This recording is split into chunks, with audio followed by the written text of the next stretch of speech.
You ever sit in a room full of people you love, laugh at the right moments, say the right things, and still feel this quiet pull? Like you'd rather be nowhere. Not dead, just gone. Invisible. A ghost who still pays rent. It's not depression necessarily, not always. Sometimes it's just this bone-deep exhaustion with being perceived, with the performance of being a person. And you start fantasizing about disappearing. Not dramatically, just quietly. Move to a city where nobody knows your name. Delete everything. Become a story people tell when they wonder what happened to you. I used to think that meant something was wrong with me.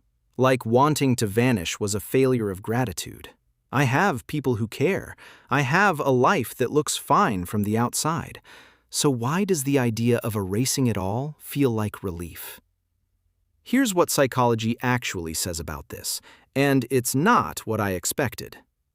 There's a concept called social burnout. Not the work kind, the human kind. Every interaction costs something. A smile costs something. Listening costs something. Even love costs something when you're running on empty. And most of us don't realize we're overdrawn until we start fantasizing about escape. But there's another layer, deeper. A lot of us learned early that being seen was dangerous.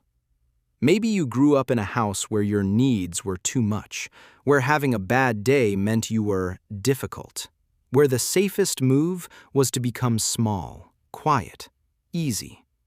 So you built this entire personality around being manageable, and you got good at it, really good. But here's the thing about performing a manageable version of yourself. Eventually, the real you starts suffocating. And the only way the real you can breathe is if nobody's watching at all. Wanting to disappear isn't always about wanting to die. Sometimes it's about wanting to exist without the costume, without the script, without having to be anybody's anything for just a minute. And the fantasy of disappearing? It's not weakness. It's your mind trying to protect the part of you that got buried under all the roles you play. The friend, the partner, the reliable one, the strong one, the one who has it together. Every role is a weight, and after a while, you don't even know which one is you anymore. So the idea of leaving all of them behind starts to feel like the only way to find out. I read something once that stuck with me. A therapist said, "The fantasy of escape is often the first honest signal that something in your life needs to change.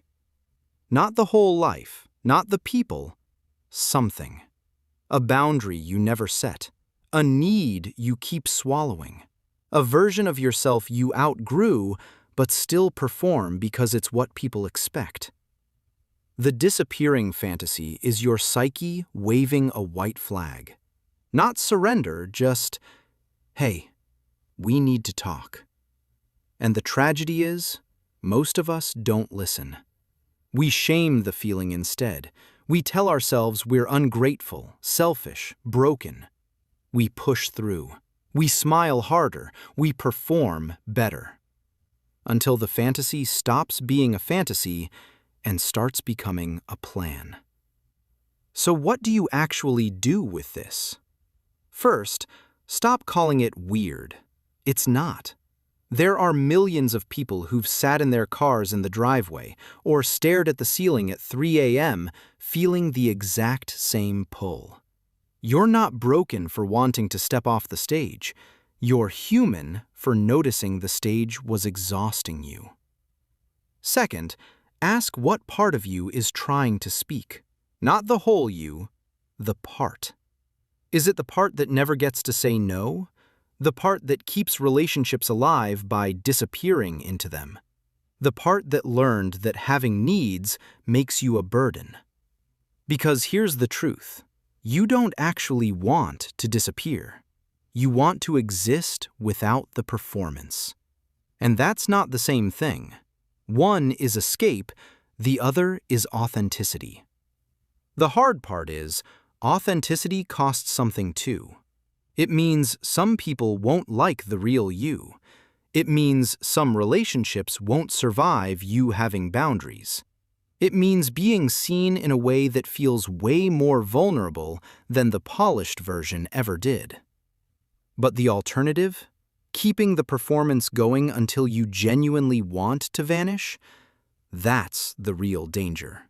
Not the fantasy, the ignoring of it.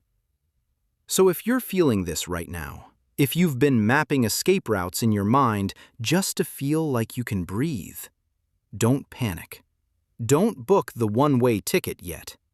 Just sit with it. Ask what part of you is waving that white flag, and then, slowly, start giving that part what it actually needs. Maybe it's solitude, not disappearance. Maybe it's boundaries, not escape. Maybe it's just permission to be a little disappointing for a while. The world doesn't need you to disappear, but it also doesn't need you to perform a version of yourself that died years ago. It needs you here, real, maybe a little messy, but here. Stay curious. Now you know.